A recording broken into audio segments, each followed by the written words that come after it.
It's a rainy Thursday evening, the kind of day that drapes the house in gray and quiet. I glance at the old leather-bound calendar on the wall, 3 years since my son started his own business. Time has flown, yet the distance between us feels heavier than ever. On my desk lies a small, worn notebook, my father's handwriting still legible on the first page, reminding me of lessons passed down quietly, firmly, and with love. That notebook, a family heirloom, always carried advice I wished my son would heed. Today, I slide it into my coat pocket. I know he's stubborn just like I was at his age. 3 years of silence and arguments over trivial mistakes have widened the gap between us, yet a father's concern doesn't fade. Earlier that morning, I overheard his voice on a call filled with confidence I feared might be reckless. My heart tightens, sensing the danger before it becomes irreversible. I had warned him repeatedly about risky contracts, about trusting the wrong partners, about saving for the unexpected. He always shrugged, smiling, as if my words were jokes. But I can feel the tension in the air today. Something is about to tip. I step into the kitchen, where the faint scent of his cologne lingers on the counter. On the table, a small envelope catches my eye, tucked beneath the edge of the fruit bowl. The handwriting is unmistakable, my own. I must have left it there weeks ago. Inside, a letter outlines careful guidance on finances, partnerships, and what to do if things spiral. My son never opened it. My pulse quickens. This isn't just oversight, it's denial. Don't forget to subscribe to the channel and tell me in the comments where you're watching from. I murmur under my breath, a strange habit I've picked up while recording stories for others to learn from. The words feel oddly comforting, as if speaking to the unseen audience might somehow bridge the gap between my son and me. The first signs of trouble have been subtle missed deadlines, hurried phone calls, and the slight tremor in his usually confident voice. I try to warn him again that night, gently offering the notebook and the unopened letter. His eyes flicker with irritation and impatience, brushing off my concern like a bothersome fly. He is too young, too proud, too certain that experience outweighs advice. Yet as I watch him leave the room, shoulders squared but tense, I sense the calm before a storm. The rain intensifies outside, tapping a restless rhythm against the window pane. A stack of unopened bills sits in the corner, almost mocking me with their quiet warning. I know that pride will soon meet reality, and when it does, the fall will be hard. I recall a family story about my father who once faced a similar moment of recklessness. He ignored warnings, suffered losses, and rebuilt from the ruins with careful guidance from those who truly cared. I had promised myself to prevent my son from repeating the same mistakes, yet here I am watching him ignore every sign. The helplessness is painful, but I remain vigilant. I tuck the letter back into the notebook, the familiar weight of paper in my hand grounding me. There's a lesson in patience, in hope, and in quiet observation. My son's recklessness is not a lack of intelligence. It is pride, impatience, and inexperience. I take a deep breath, preparing for what I fear is inevitable. And that was only the beginning. The next morning, the sunlight pierces the living room blinds, streaking across the clutter of reports and contracts on my son's desk. I approach cautiously, notebook in hand. "Look, I need you to read this," I say, offering the worn, leather-bound book with my father's notes carefully preserved inside. He glances at it, frowning. "Dad?" "I've got it handled," he replies, a hint of impatience in his tone. His eyes are sharp but restless, scanning emails, calls, and texts as if life itself moves faster than advice. 3 years of self-made decisions have given him confidence, but overconfidence has a smell like fresh paint masking rot. I try again, explaining the risks, the hidden clauses in contracts, the partners he barely knows, and the money he's about to gamble without understanding, but my words fall flat. He laughs, brushing my concerns aside with a wave of his hand, saying, "You worry too much. I've done my research." I let out a slow sigh, leaning against the doorframe. There's no argument left, no immediate hook to grab his attention, just stubborn pride. It's a common scene in families everywhere. Parents warning children, ignoring, and life quietly testing the bonds of trust. Yet I notice something unusual, a small stain on the edge of the notebook. Tea from last night, I realize forgotten in the middle of his busy schedule. It reminds me of a folk tale my grandfather told. Even small spills can ruin fine ink if ignored. A tiny detail, yet meaningful. For a moment I pause, letting silence fill the room. Tension hangs thickly. The moral is clear. Pride can blind even when wisdom is gently placed before us. I push the notebook back on the desk, letting him face the choice himself. I retreat quietly, heart pounding, knowing that lessons ignored often return with more force than expected. By mid-afternoon, subtle mistakes start surfacing at his office. A client email unanswered, an invoice miscalculated, the type of small, ordinary errors that hint at deeper trouble. I see them from my son's office window hidden from his sight.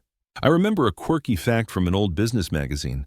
Even a 2% error in accounting can trigger a domino effect that costs thousands. Most people underestimate the quiet accumulative power of small mistakes.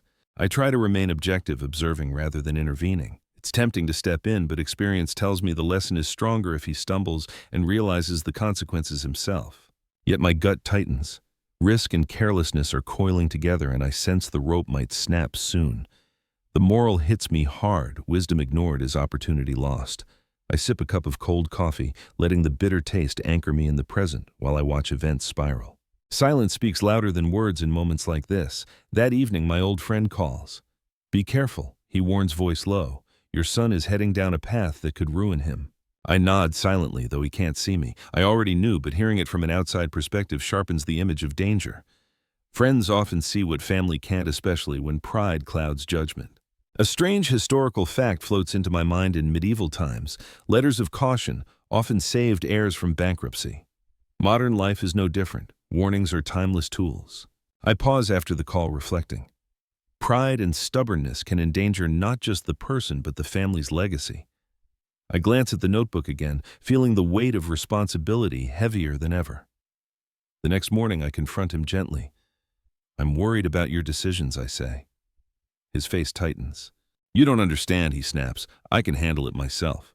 Our words clash, reverberating in the small office. The relational gap widens with every heated exchange. It's the tension many fathers and sons face when independence clashes with experience. I step back, letting him vent. Moral reflection hits me sometimes. Love means holding back even when every instinct tells you to act.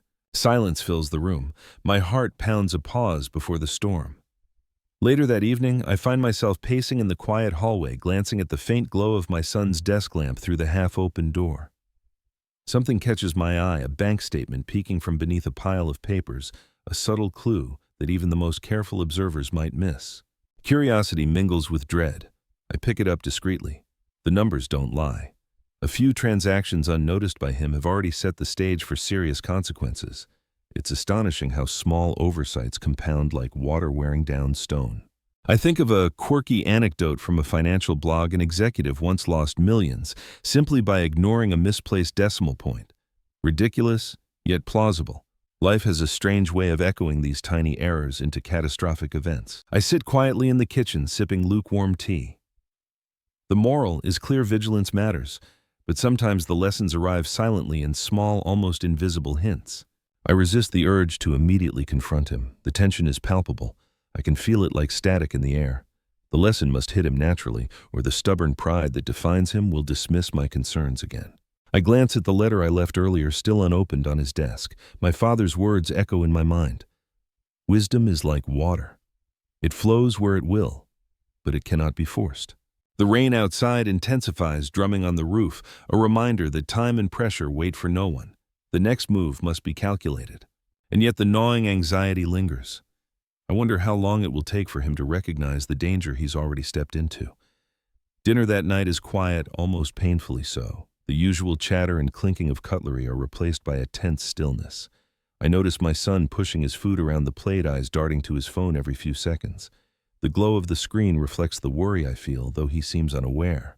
I place a small dish of my favorite kimchi on the table.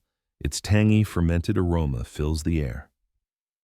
I remember my grandmother telling me that the smell of fermented food can reveal hidden truths.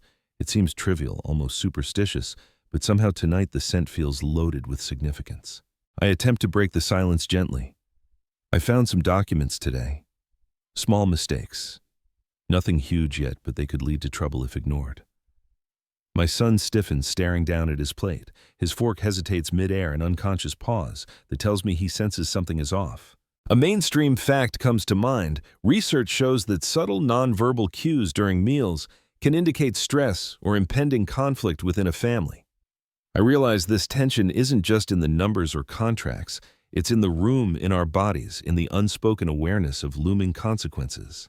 Yet there's an obscure fact that makes my chest tighten. A 19th century family saga I once read described a similar dinner. The father warned, the son ignored, and a single overlooked debt later destroyed the family's fortune. The parallel makes my pulse quicken. History has a way of repeating itself if lessons aren't learned. I let a long pause settle over the table. Silence is heavy, almost suffocating. It forces him to face the reality he refuses to acknowledge. My moral reflection is simple but bitter. Warnings, unheeded, often speak louder than arguments, yet they only work if the listener is willing to see. I pick up a piece of grilled fish and place it on his plate, a silent gesture of care. He doesn't notice, lost in thought. I realize the relational gap, the years of minor disagreements, the dismissals, the pride cannot be bridged with words alone. It must be bridged with action and experience, lessons learned the hard way. As the evening stretches, the ticking of the wall clock seems unnaturally loud. Every tick counts down to a potential misstep he may not yet see. The tension is almost cinematic. The world outside fades, leaving only the weight of anticipation pressing against us. Finally, I speak softly. Remember, even small errors can grow into disasters if ignored. I don't want to see you hurt. His fork pauses again. For a moment, I think he might finally listen, but then he sighs, distracted by a notification brushing off my words. The quiet threat of looming ruin hangs in the air like smoke, unseen but unmistakable. And I know that soon he will face a choice: continue ignoring or confront the consequences of pride and neglect. And yet, as the dishes are cleared and he leaves the room, I feel the faintest glimmer of hope. The lesson is coming, whether he likes it or not. The following morning, the mistakes begin to accumulate faster than I anticipated. I sit at my small home office, the rain still tapping against the window, and review messages from his clients. A misfiled invoice here, a forgotten deadline there, each error small on its own, but together they form a creeping storm that threatens his entire business. I try not to panic. After all, I've seen this before. Friends, colleagues, even family members stumble under the weight of overconfidence. One mainstream fact strikes me sharply. Studies show that in business, repeated minor errors can cost 10 times more than a single large mistake. It's like a leak in a dam. One crack is manageable, but multiple cracks lead to collapse. I glance at a small figurine on my desk, a carved wooden crane my son gave me years ago. It's been there through birthdays, graduations, and anniversaries, a symbol of his care, now oddly juxtaposed against the chaos unfolding. I think of an obscure cultural detail in some traditions. Cranes are symbols of vigilance and longevity. Watching it today, I feel the weight of its irony. Vigilance is what my son is lacking, and it may cost him dearly. I decide to step in subtly, sending a gentle message: check the invoices again. It might save you trouble later. No reply comes. Pride, I know, often silences the lessons we attempt to teach. By afternoon, the growing mistake becomes evident even to outsiders. His assistant calls me privately, sounding worried. "Sir, he's overlooked multiple client requests. I don't know how to fix it all." My chest tightens. This is no longer a minor hiccup. It's becoming a cascade of problems. I reflect on a moral truth: experience alone is not enough. Listening is essential. My son is smart, capable, but blinded by overconfidence. The tension in the room mirrors the tension in my chest. Watching someone you love walk into ruin is a peculiar mixture of helplessness and fear. I take a moment to breathe, reminding myself that intervention must be measured. I cannot force him, only guide. There's a quiet lesson here for me as well. Patience, vigilance, and foresight are as much a father's responsibility as providing advice. The evening comes heavy and gray. I sit silently in the kitchen, staring at the rain streaking down the window. Each drop seems to echo the ticking clock, counting down to a moment he may wish he had listened sooner. The moral reflection lingers. Life rarely forgives repeated neglect, yet wisdom offered early can prevent disaster if acknowledged. I sip a warm cup of tea, the aroma grounding me, while I silently hope that he will finally heed the warnings before it's too late. By midweek, I notice the pattern becoming undeniable. Small errors once isolated are now echoing across multiple aspects of his life, both personal and professional. Emails unanswered, missed meetings, overlooked payments. Each one feels like a tiny spark threatening to ignite a wildfire. I sit in the living room, the soft hum of the heater filling the silence, and watch him pace across the floor. He talks on the phone, gesturing animatedly, but there's a frantic undertone in his voice. My heart tightens. It's astonishing how pride and distraction can blind even the most capable. A mainstream fact comes to mind. Research shows that neglecting early warning signs in business often leads to compounded losses that are exponentially harder to recover from. What seems trivial today can grow into catastrophe tomorrow. Yet there's an obscure, almost poetic detail that gnaws at me in Japanese folklore. There's a tale of a young merchant who ignored subtle warnings from his elders. Each overlooked sign built upon the last, culminating in a ruin he never anticipated. The story mirrors my son's current trajectory too perfectly for comfort. I attempt another intervention, leaving a brief note on his desk. Check your numbers tonight. Don't let pride blind you. It's the gentlest nudge I can offer without provoking resentment. Hours pass. The note remains untouched. I reflect on the moral. Sometimes those we care about most need to stumble before they understand the gravity of their choices. It's painful, but life's lessons often cannot be forced. I feel the tension like a coiled spring ready to release in ways I cannot control. Even mundane household sounds now feel loaded with meaning.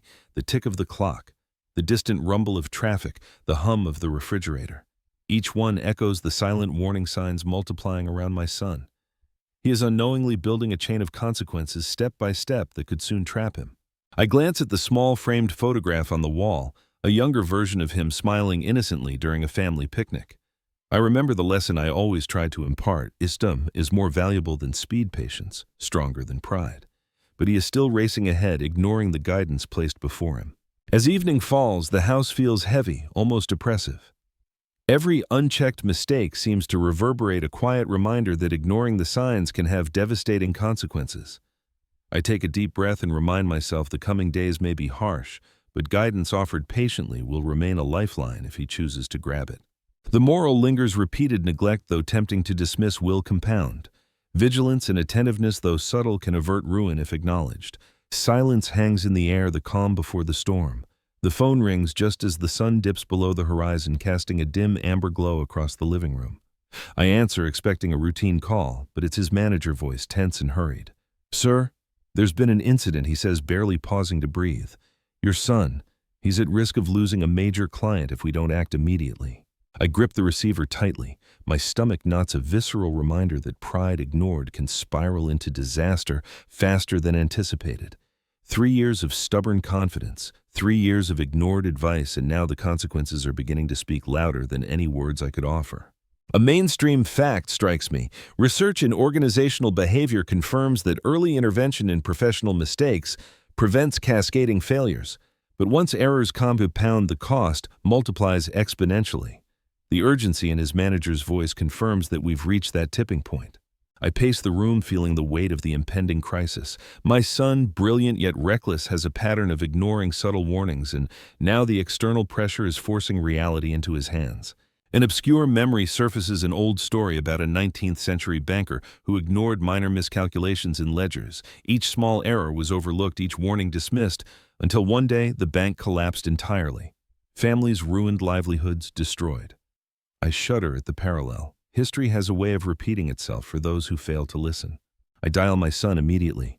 "You need to call the client, now. Don't wait. Check every detail." There's silence at the other end, a pause that feels infinite. Finally, he replies, I'll do it." His tone is cautious, almost wary. The first hint of humility, perhaps the recognition that the situation has outgrown his confidence. I reflect on a moral truth. Pride can be a silent destroyer, but acknowledgement and timely action can avert ruin. Wisdom, when accepted at the right moment, becomes a lifeline. I realize that my role as a father is not to punish or lecture, but to guide with calm urgency when the stakes are highest. The tension is almost unbearable. Every tick of the wall clock mirrors the countdown of potential disaster. I glance at the letter I left on his desk, still mostly unopened, and feel a pang of frustration tempered with hope. Perhaps this crisis will finally make the lesson tangible. By the end of the call, I instruct him to review every contract and email meticulously, step by step. The manager confirms he'll assist. Relief is faint, shadowed by the knowledge that recovery will be arduous. The storm is only partially contained. Sipping a lukewarm cup of tea, I let myself reflect. Life rarely offers second chances, and yet here we are, a moment where guidance intersects with crisis. The moral settles deep within me. Timely awareness, humility, and decisive action are often the difference between ruin and redemption. And though the situation remains precarious, I sense the first spark of realization in my son. The journey ahead is fraught, but it is also the beginning of learning that he cannot afford to ignore again. The next morning, the news hits like a hammer. I receive a call from his office. His project has failed. Not a minor hiccup, but a full-scale collapse. My son's voice on the other end is tight, almost unrecognizable. "Dad, I messed up," he admits, the words barely audible, weighed down by shock and shame. I close my eyes, feeling a strange mixture of dread and relief. Dread because the consequences are real, immediate, and painful. Relief because finally he understands the gravity of ignoring repeated warnings. 3 years of advice, countless nudges, all dismissed until this moment. The moral is stark lessons ignored often return with a force stronger than we anticipate. A mainstream fact comes to mind according to business analysts. Over 60% of small project failures stem from overlooked early warning signs, missed deadlines, small errors, or ignored advice. It's textbook, yet so painfully real in my son's life today. I hang up and stare out the window, watching the rain blur the streetlights. The world feels muted, as if holding its breath alongside me. An obscure anecdote floats through my mind, a historical account of a young entrepreneur who dismissed early advice and saw his investments crumble overnight. The parallels are uncanny, almost surreal. I take a deep breath, steadying myself. This is the moment where pride meets reality and the consequences are inevitable. I remind myself my role now is to guide, not scold. Anger or regret will achieve nothing. Calm, precise action may yet salvage what's left. I decide to visit him immediately. The drive is tense, each red light a heartbeat in my chest, each rain-slicked road a reminder of how delicate stability can be. When I arrive, his office is eerily quiet. Chairs, overturned papers scattered the air thick with panic. He looks up as I enter, eyes wide, a mixture of disbelief and fear etched across his face. "Dad, I didn't expect this," he says. I nod silently, placing a reassuring hand on his shoulder. The first cracks of humility appear, but they are fragile. The lesson is raw, immediate, and bitter. I show him the original contracts he signed, the overlooked emails, the cascading errors he failed to notice. His face pales as he reads, realization dawning. Every warning, every subtle hint I offered now manifests as undeniable evidence of what happens when advice is ignored. A moral reflection settles over me.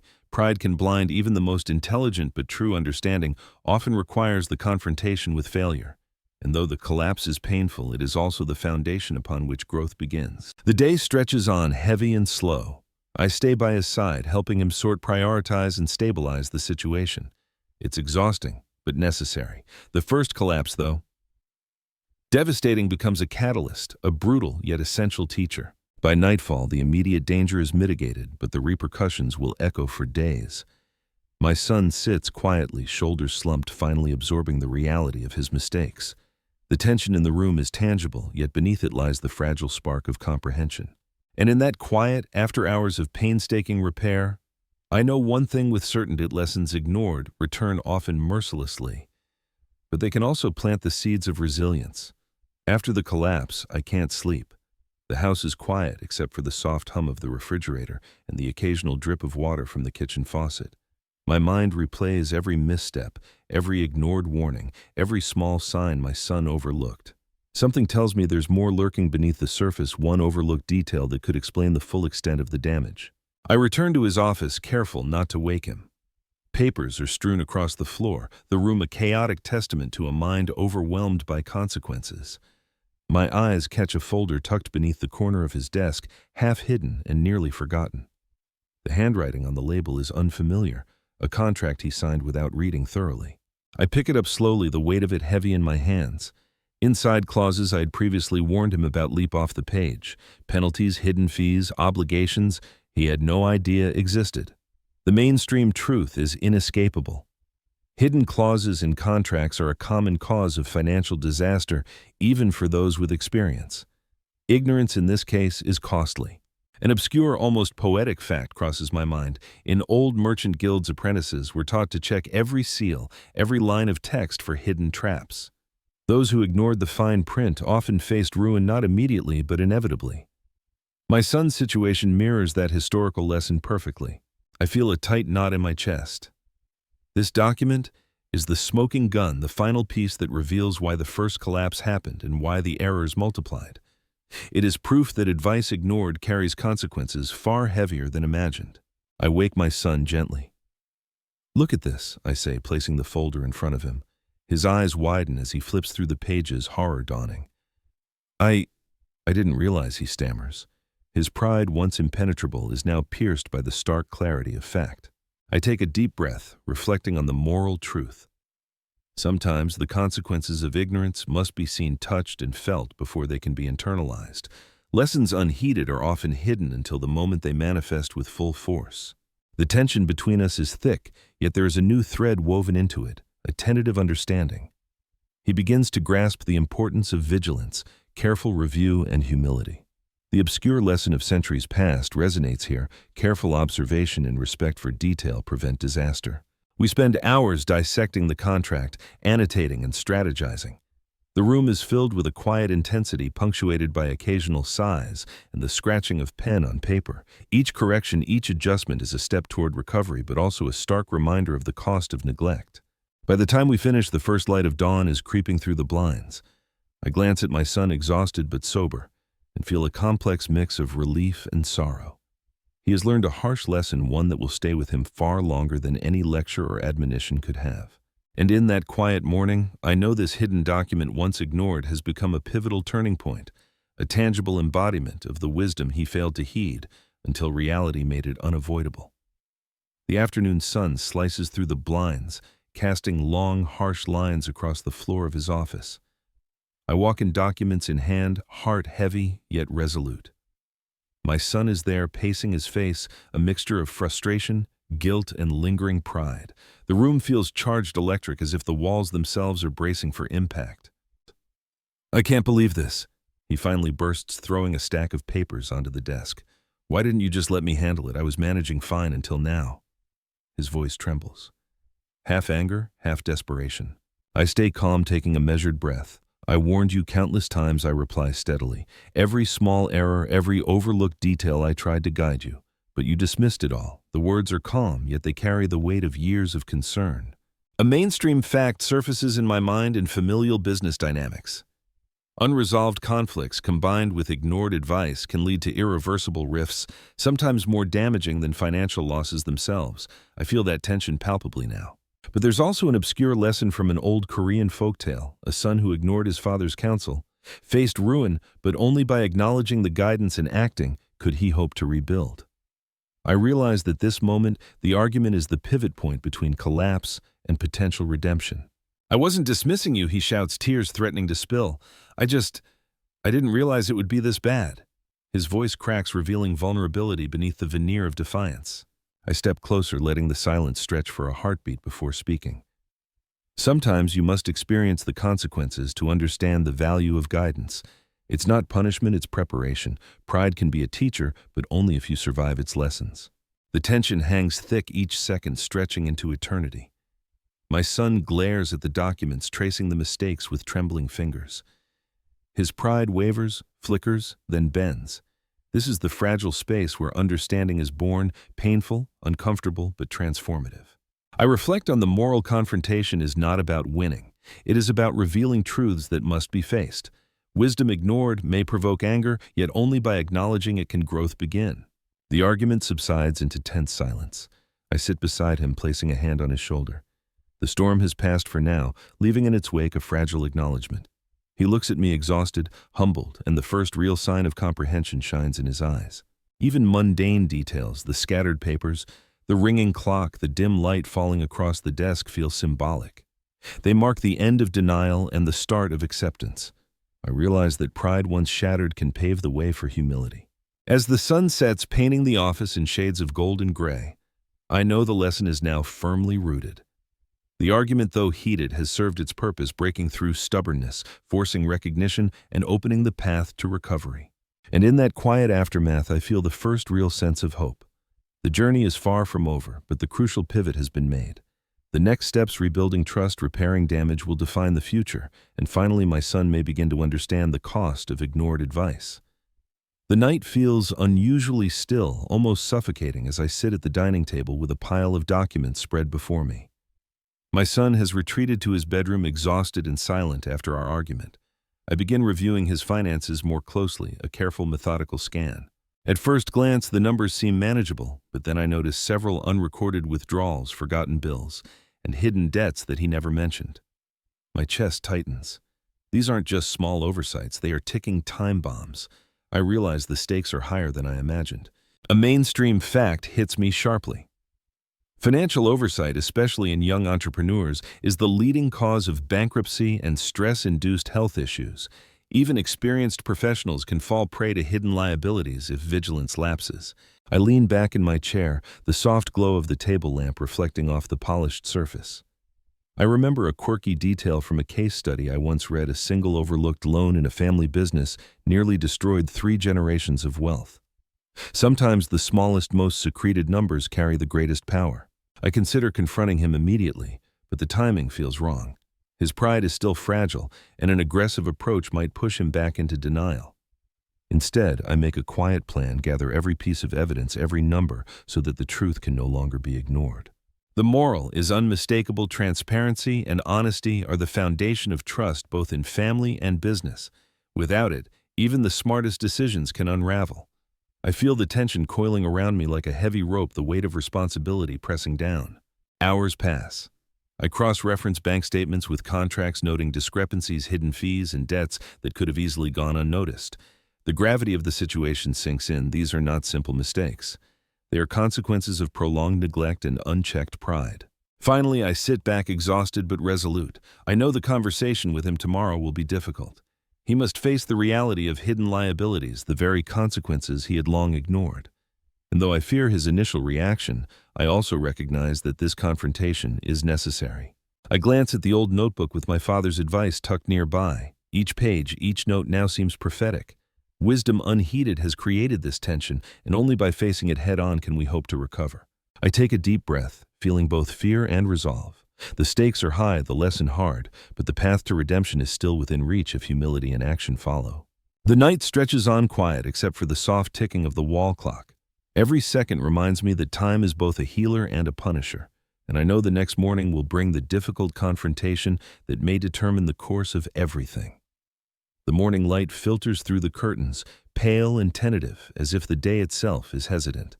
I sit at the kitchen table, nursing a cup of bitter coffee when my phone buzzes. It's a message from a distant cousin I haven't spoken to in years. I hesitate, then answer. "Be careful with your son's business," the message reads.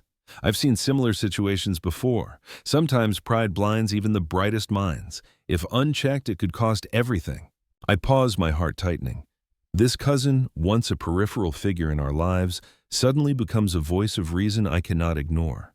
The mainstream truth resonates sometimes. Perspective from outside the immediate circle can reveal dangers that those closest fail to see. Curious, I call him. His voice is calm, measured yet urgent. "He's making mistakes you can't fix alone," he warns. "There are debts, poorly reviewed contracts, and partners who won't hesitate to take advantage. You need to step in decisively." An obscure thought enters my mind. In ancient Korean merchant families, distant relatives often served as quiet overseers, checking accounts and partnerships to prevent ruin. The practice was subtle but effective, an early form of risk management. And now, centuries later, I realize the same principle applies. I take a deep breath. I never imagined I would welcome outside counsel, but the situation is too serious to ignore. Pride, stubbornness, and inexperience have compounded into a storm my son cannot weather alone. The moral is clear. Humility is not weakness. It is the willingness to seek guidance no matter the source. I relay the advice to my son, gently choosing words that will reach him without inflaming his pride. A cousin has offered insight, I say. He's seen similar situations. His advice could help us recover. For a moment he frowns, skepticism flickering in his eyes. But then something shifts, a recognition, faint but tangible, that he cannot navigate this alone. Even the most independent souls sometimes need allies. The tension in the room is palpable. My son sits quietly, absorbing the message, the weight of the unseen consequences settling over him like a storm cloud. I watch, noting how relief and fear mingle in his expression, a subtle human complexity. I reflect on the moral truth. The path to wisdom often requires listening to voices we might have dismissed before. Life rarely unfolds in isolation. and recognizing help is not shameful but essential. By evening, the ally has provided a preliminary plan audit. The accounts renegotiate contracts where possible and prioritize debt repayment. The steps are practical, immediate, and necessary. I realize how fortunate we are that someone outside our immediate bubble has intervened. Sometimes the difference between collapse and survival is a fresh perspective. As night falls, I watch my son finally pick up the documents, reviewing them with a seriousness I haven't seen before.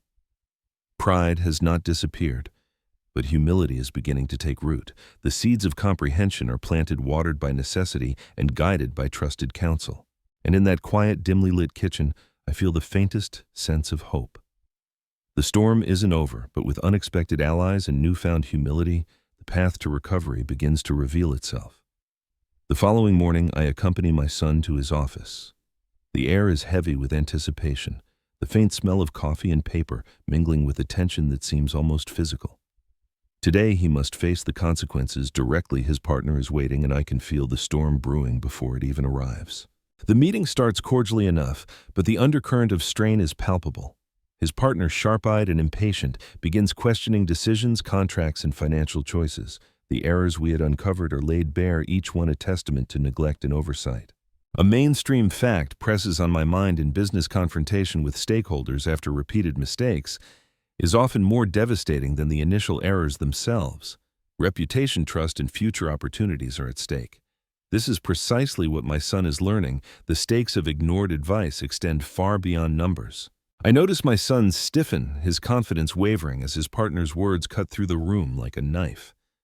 The obscure lesson surfaces in traditional merchant guilds. Apprentices were sometimes publicly corrected by senior partners to instill discipline.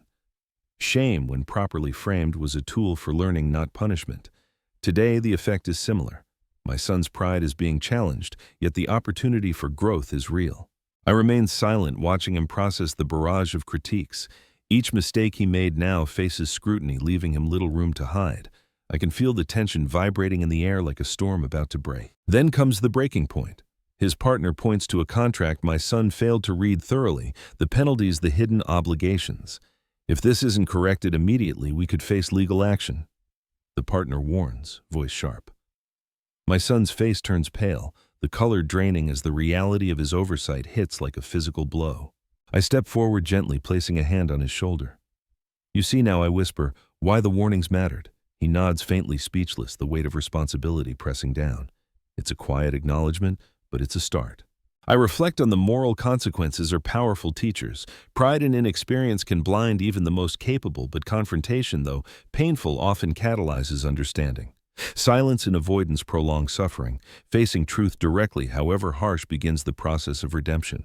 The room remains tense long after the meeting ends. My son, exhausted but alive to reality, reviews notes and considers the immediate steps needed to repair the damage. Each correction, each action is a step toward recovery, but also a lesson he will not soon forget. As we leave the office, the sky is gray, heavy with rain. The storm outside mirrors the turmoil we just endured inside. I take a deep breath, realizing this moment the breaking point is both a crisis and an opportunity. My son has finally confronted the consequences of ignoring advice, and though the path forward will be difficult, it is now illuminated by hard-earned understanding. And in that quiet, rainy afternoon, I sense the first real shift. Pride has been tested, mistakes confronted, and the foundation for recovery is beginning to form. The journey is far from over, but the most critical lesson has been learned. The consequences of neglect are inevitable, but wisdom and action can still turn the tide. The drive home is quiet. My son sits beside me, silent eyes fixed on the rain streaking down the windshield. I don't speak. There is nothing to say yet. The weight of regret hangs heavily around him, palpable in every shallow breath he takes. Finally, he speaks, voice low and tentative. Dad, I think I underestimated everything. I should have listened to you. His words, though simple, carry the gravity of realization. Pride, once impenetrable, begins to give way to humility. I nod slowly, letting him feel the moment without interruption. A mainstream fact comes to mind. Studies in psychology suggest that genuine behavioral change often begins with recognition of past mistakes, not with lectures or scolding. Regret, when acknowledged constructively, becomes a powerful teacher. Yet the obscure detail that strikes me is almost poetic in Korean tradition. The son's acknowledgement of his father's guidance especially after failure is considered one of the most important rites of passage into maturity. My son's words are small, yet they carry cultural weight I hadn't expected to witness so personally. I feel a moral clarity settling over me. Regret is not weakness. It is the first step toward responsibility and growth. Ignored advice becomes real when consequences strike, and acceptance of failure is the key to learning. We sit together in silence, reviewing the events of the past days. The missed emails, overlooked contracts, hidden debts. Each moment is a lesson now, a concrete reminder of why careful listening matters. I can see the first flickers of resolve forming in his eyes. "Dad, can you help me?" he asks finally, the vulnerability in his voice palpable. The admission is raw, unguarded, a stark contrast to the defiance of days past. It strikes me that humility often arrives with discomfort, yet it is the soil where growth takes root. I smile faintly, placing a reassuring hand on his shoulder. "Yes, I'll help," I say. "But this time you need to commit fully. We rebuild together step by step." The tension remains, but it is now tempered by understanding. My son has begun to grasp that knowledge without action is useless, that pride can blind even the brightest minds, and that asking for help is not shameful but essential. I reflect on the moral once more: regret, when combined with constructive action, transforms failure into opportunity. Lessons ignored may be harsh, but they are rarely wasted if met with sincerity and effort. As evening falls, the room feels different, quieter, yet filled with purpose. My son is no longer just a stubborn youth. He is beginning the journey toward responsibility, guided by experience, humility, and the unwavering presence of a father who refused to let him fall completely. And in that moment, I understand that regret is not the end. It is the doorway to learning, to growth, and to rebuilding what has been lost. The real work begins now, but the first critical step, acceptance, has been taken. The next morning, I call my son into the study. The room is quiet, the only sound the faint hum of the ceiling fan. On the desk lies the hidden contract, carefully annotated alongside the letters and notes I've kept since the beginning. Today, he will finally see the full scope of his oversight. I slide the documents toward him. "Look closely," I say, keeping my voice calm but firm. "Everything you thought was minor, the small debts, overlooked clauses, missed deadlines, this is what they amount to. This is why I warned you." His eyes scan the pages, growing wider with each line. The realization hits him like a physical blow. I had no idea it was this bad," he whispers. The shock is evident, the weight of consequence finally settling in. A mainstream fact strikes me in many cases: visualizing the cumulative effect of ignored advice, seeing it laid bare, triggers understanding far more effectively than repeated verbal warnings. This is the moment when theory becomes undeniable reality. An obscure memory flickers through my mind, a folktale of a young merchant who ignored subtle guidance only to face ruin when the truth of accumulated errors was revealed. That moment of revelation changed his path forever, just as it is changing my son now. I let silence fill the room, giving him space to absorb the gravity of what he sees. Tension hangs like a thick fog. Each page is a lesson, each highlighted mistake a reminder that knowledge unheeded is dangerous. Finally, he looks up, pale eyes glistening. "Dad, all this, it's my fault," he says, voice shaking. Pride, stubbornness, and denial, once impenetrable, have crumbled under the weight of truth. I place a hand on his shoulder, steadying both of us. "It's not just fault," I reply. "It's learning. These mistakes could have cost you everything. But now you see the importance of vigilance, humility, and listening carefully. This is the path forward." The moral reflection is clear. Sometimes the full truth must be revealed before lessons are internalized. Hidden consequences accumulate quietly, waiting for the moment they can no longer be ignored. Understanding comes not through repetition alone, but through confrontation with undeniable reality. We spend the next hour reviewing every document, retracing decisions, and planning immediate corrective action. The atmosphere is heavy but productive. He asks questions, listens intently, and begins taking responsibility. The process is slow, painstaking, yet transformative. Even mundane details, the rustle of papers, the faint smell of ink, the soft ticking of the clock, carry meaning.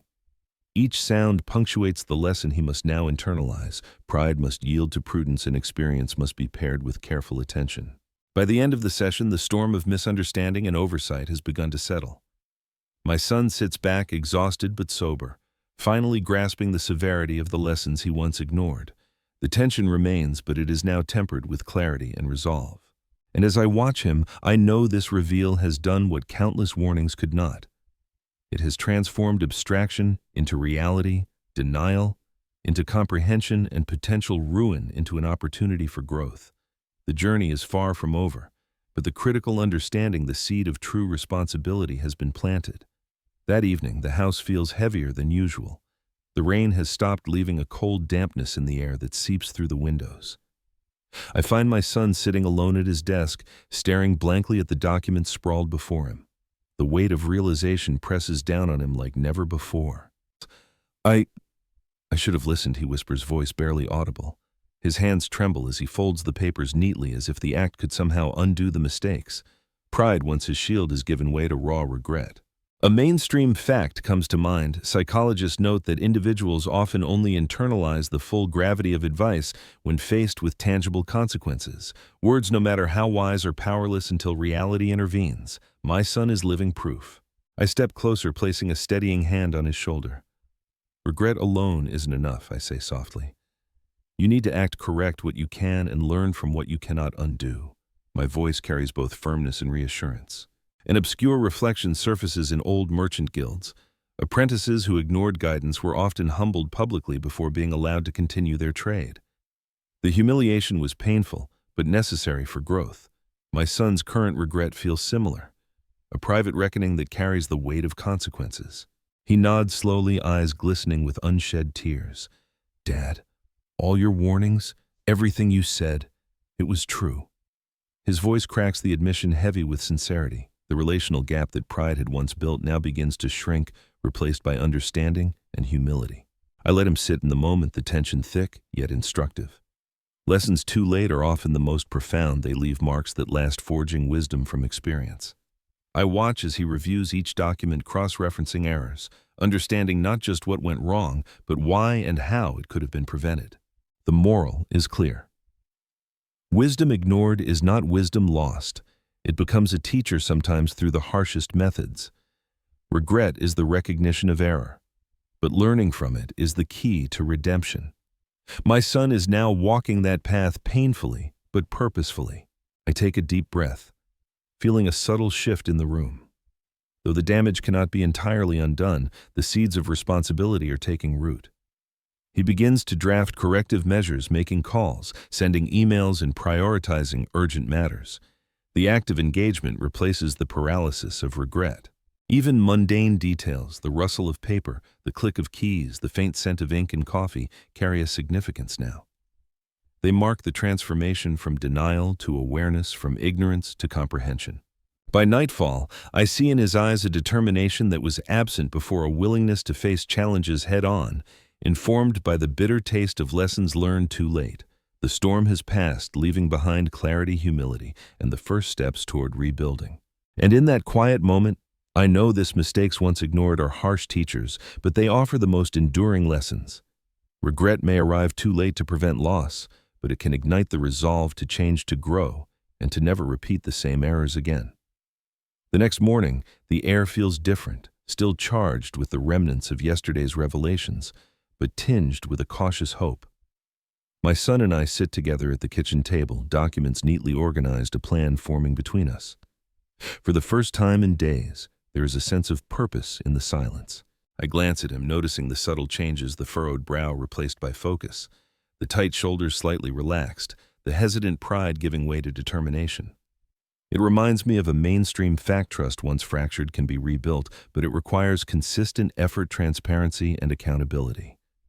The first steps are always the hardest.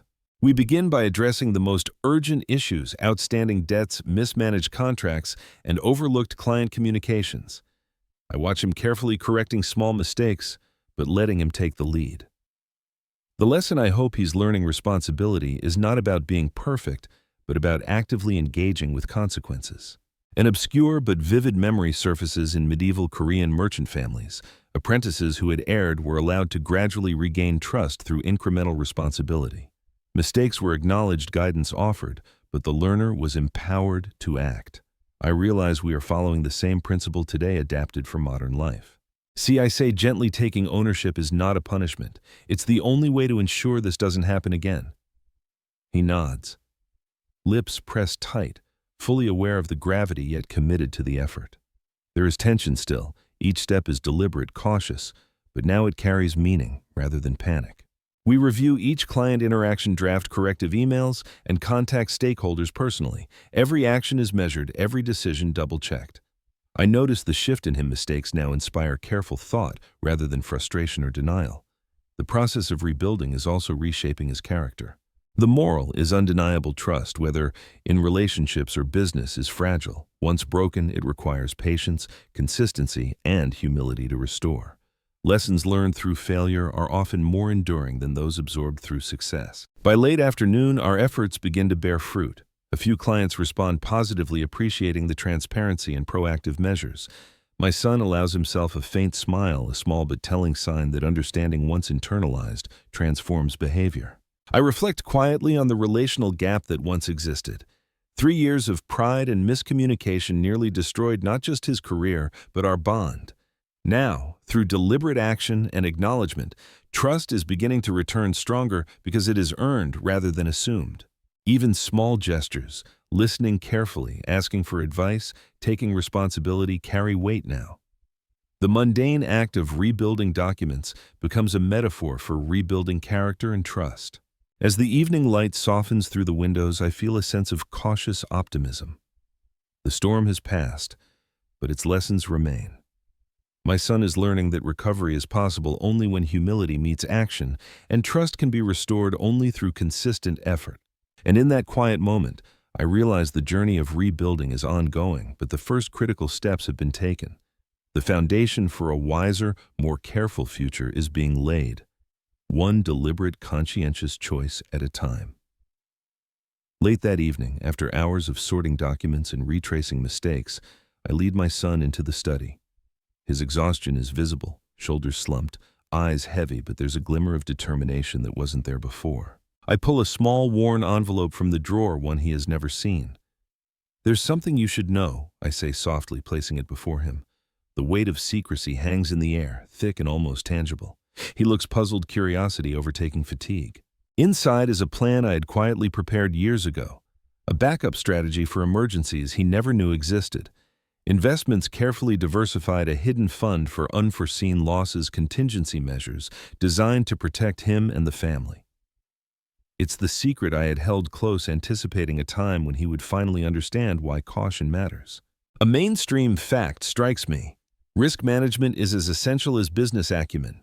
Even the brightest minds can falter without a safety net, and those who plan quietly for contingencies often weather storms that others cannot. I had lived by this principle, hoping my son would learn from example, but he needed to face failure first to fully grasp its value. He stares at the envelope in shock, eyes wide. You saved this for me," he whispers. The realization of my foresight, combined with the humbling events of the past days, hits him like a revelation. An obscure reflection comes to mind. In ancient Korean families, it was customary for elders to quietly safeguard wealth and knowledge, revealing it only when the next generation proved their readiness. The wisdom wasn't just in the resource itself, it was in timing its revelation to maximize learning and responsibility. I watch him, feeling a mix of pride and relief. The lesson is clear. Foresight combined with discretion can protect lives and fortunes, but it is most powerful when accompanied by experience and humility. He reaches for the envelope with trembling hands, fully aware that the hidden plan is not just money, it is trust, security, and a symbol of responsibility he must now honor. The tension in the room eases slightly, but the impact is profound. My son's face reflects a swirl of emotions, relief, awe, and a newfound understanding of the weight of guidance he once ignored. The twist of the secret brings both comfort and accountability. He cannot take it lightly, nor can he ignore the hard lessons he just learned. I place a reassuring hand on his shoulder. "This was meant to be revealed when you were ready," I say gently. It's not just about the money. It's about understanding that caution, preparation, and listening matter more than pride or speed. The moral reflection settles over us. Foresight alone is insufficient. It must be paired with action, understanding, and humility. Lessons ignored may leave scars, but careful guidance revealed at the right moment can save more than just wealth. It can save relationships, trust, and self-respect. By nightfall, he sits quietly absorbing the significance of the secret. The tension, once sharp and heavy, transforms into determination and gratitude. He begins making plans not just to correct past errors, but to honor the trust embedded in the hidden envelope. And in that moment I realize the power of timing discretion and the subtle art of guiding someone without removing their agency. The secret has served its purpose. It has reinforced lessons, provided hope, and offered a safety net that ensures he can face the future with both humility and courage. The next morning, a faint light breaks through the curtains, illuminating the study where my son sits with renewed focus. The house, once heavy with tension and regret, feels lighter, charged now with cautious optimism. For the first time in days, he is actively taking control of his situation. We begin with the most pressing issues: contacting clients, clarifying contracts, and addressing overdue debts. His hands move deliberately over the papers, making calls, sending emails, double-checking every number. I watch silently, noting the subtle transformation in his demeanor. Where panic once ruled determination, now guides each action. A mainstream fact comes to mind: recovery from professional setbacks is not just about rectifying errors, it's about rebuilding credibility and trust. Clients, colleagues, and partners notice diligence and accountability. Slowly, confidence is restored both externally and internally. Yet there's an obscure lesson that resonates deeply in historical merchant guilds. Apprentices who overcame early failures were often rewarded with greater responsibilities once they demonstrated consistent effort and attention. The path to redemption was built not by avoiding mistakes, but by facing them and correcting them responsibly. I offer guidance sparingly, letting him lead. Every decision he makes is now informed by experience, humility, and the weight of the consequences he endured. The tension remains. Mistakes cannot be erased, but it is productive, a reminder that recovery is a process, not a sudden reversal. He pauses, glancing at me. "Dad, I never realized how fragile everything was," he admits. His voice carries a tone I haven't heard before: respect, humility, and quiet determination. The relational gap between us, widened by years of pride and misunderstanding, begins to narrow. I reflect on the moral truth: recovery is built on responsibility and active engagement. Acknowledging errors is the first step. Correcting them through deliberate action is the bridge to restoration. Lessons once ignored now become the foundation for growth. Hours pass, punctuated by calls, document revisions, and careful calculations. By late afternoon, the first signs of stabilization appear. A few clients respond positively, reassured by our transparency. Small wins accumulate, a tangible measure of progress.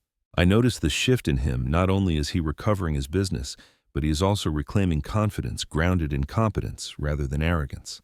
The subtle interplay of experience and guidance is reshaping his character, forging patience, attention to detail, and strategic thinking. Even mundane actions, the careful sorting of papers, the double-checking of numbers, the measured tone in his calls, take on new significance. Each step reinforces a critical lesson: diligence and humility can turn the tide even after near disaster. As evening falls, the room is quiet except for the soft clatter of the printer and the hum of the laptop. My son leans back, exhausted but resolute, finally grasping that recovery is not just about repairing mistakes, it's about internalizing lessons, respecting guidance, and committing to continuous effort. And in that moment, I realize the first recovery is more than financial or professional. It is emotional and moral. The storm of errors, pride, and oversight has begun to subside, leaving in its wake the early foundation of wisdom, accountability, and renewed trust between father and son. That night, after the day's frantic activity has settled, I sit alone in the study. The house is quiet now, the storm of the past weeks finally giving way to a tentative calm. Papers are stacked neatly on the desk, the faint smell of ink and coffee lingering. I sip slowly from my cup, allowing myself to reflect on everything that has transpired. I think of my son upstairs, finally asleep after a long day of hard work and reflection. His journey from defiance to understanding, from pride to humility, fills me with a mixture of pride and cautious relief. The transformation hasn't been easy. Every step demanded patience, observation, and careful guidance. A mainstream truth resonates strongly: experience alone is insufficient without reflection and learning. Even the most intelligent or capable individuals can repeat mistakes if they fail to internalize lessons. Watching my son finally grasp this is both sobering and reassuring. Yet there's an obscure nuance that strikes me in traditional Korean philosophy. Wisdom is not merely acquired, it is earned through trial, failure, and mindful correction. The emotional weight of the journey often cements lessons far more effectively than lectures or advice. My son's path mirrors this principle perfectly. I lean back in my chair, thinking of the moments that define this saga. The ignored warnings, the hidden debts, the failed project, the breaking point with his business partner, and the secret plan I revealed at the right moment. Each moment was a catalyst, a push that reshaped him. The moral is clear guidance must sometimes wait for the learner to be ready. Lessons unheeded can only be understood when consequences become undeniable. I reflect on my own role as a father. Patience was tested, restraint required. I had to let him face his mistakes while remaining a steady presence ready to intervene when necessary, but careful not to remove his agency. This delicate balance between action and observation, discipline and empathy, is the essence of mentorship. Even mundane details, the way he finally organized the documents, the quiet hum of the study, the fading light through the blinds carry meaning. They mark the transition from ignorance to awareness, from recklessness to responsibility. Small actions become symbols of profound internal change. I realize now that the journey has strengthened not only him, but also our bond. The relational gap widened by years of miscommunication, and pride has narrowed, replaced with trust and mutual respect. He has learned to value guidance without fear of judgment, and I have learned the power of patience and strategic discretion. The reflection deepens. Mistakes, pride, and near ruin are not merely obstacles, they are teachers. Regret, humility, and corrective action are their lessons. When combined with foresight and steady support, they can cultivate growth, resilience, and wisdom that endure far beyond the immediate crisis. As the night grows deeper, I close my eyes briefly, letting the weight of the week wash over me. The tension that once gripped the house has softened, replaced by hope, understanding, and a sense of purpose. The lessons, though hard-earned, are now firmly rooted. And I know this while the storm has passed, the principles it taught will guide him and me for years to come. Pride tempered by humility, mistakes converted into wisdom, and patience rewarded with growth. These are the legacies of a difficult journey, and they are enduring. The morning sun filters gently through the curtains, casting a warm glow across the study. The house feels lighter now, infused with a quiet optimism that was absent for weeks. My son sits at the desk meticulously reviewing notes, making lists, and planning the next steps. There is focus in his eyes, determination in his hands, and humility in the way he approaches each task. I watch him from the doorway, heart swelling with a mixture of relief, pride, and hope. The journey has been arduous, a series of warnings, ignored, mistakes made, and consequences endured, but it has shaped him into someone more mindful, more responsible, and more resilient than he was before. A mainstream truth comes to mind: personal growth and accountability are rarely instantaneous. They are forged through experience, reflection, and deliberate action. My son's journey embodies this perfectly, demonstrating that wisdom is often earned through hardship and humility rather than lecture or guidance alone. I recall the hidden envelope, the secret plan I had quietly maintained for years. Its revelation was a turning point, a twist that saved him from even greater ruin. Obscure as it may seem, it underscores a timeless principle. Preparedness, foresight, and discreet support can change the trajectory of a life when combined with the willingness to learn from failure. I approach him, placing a hand on his shoulder. "You've come a long way," I say softly. "The mistakes of the past were harsh teachers, but you faced them. You took responsibility, sought guidance, and now you're ready to move forward." He looks up, eyes glistening but steady. "I understand now," he says quietly.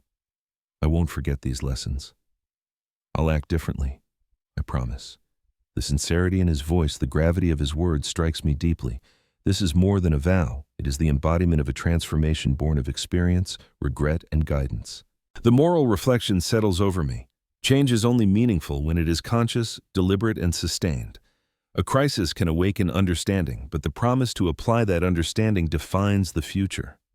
Humility, diligence, and foresight are not mere words. They are commitments to live responsibly, to honor trust, and to safeguard both relationships and livelihoods.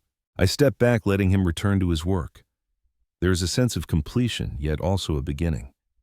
The storm has passed, but the lessons endure, shaping not just decisions but character.